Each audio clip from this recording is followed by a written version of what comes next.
La regidoria de Medi Ambient fa un balanç més que satisfactori d'aquest mandat, tot i ser una de les àrees més castigades per la crisi. Amb l'esforç dels ciutadans s'ha aconseguit reduir el consum d'aigua i situar-lo de mitjana als 105 litres per habitant i dia, més baix que en altres ciutats de dimensió similar. També en recollida selectiva s'ha avançat força i Terrassa presumeix de seleccionar en origen un terç dels residus. Això ha estat possible, en part, gràcies als informadors ambientals i a les campanyes d'informació i sensibilització.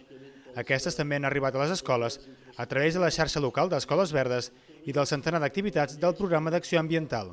En aquests 4 anys s'ha aprovat el Pla d'Acció d'Energia Sostenible i s'han posat en marxa 19 instal·lacions solars tèrmiques, 5 de solars fotovoltaiques i 10 calderes de biomassa, especialment a les escoles. També s'ha executat el Pla d'Actuació per la millora de la qualitat de l'aire.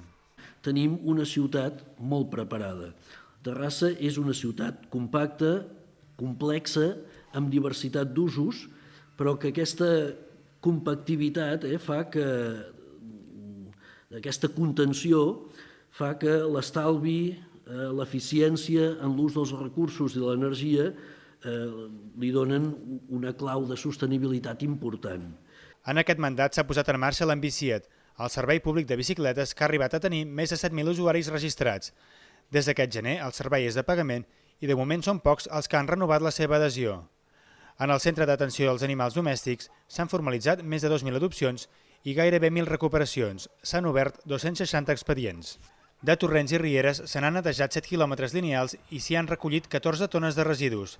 S'ha posat en marxa el Centre d'Informació Ambiental de Bonvilà i ha arranjat i senyalitzat 26 quilòmetres de camins públics del torrent de la Batzuca.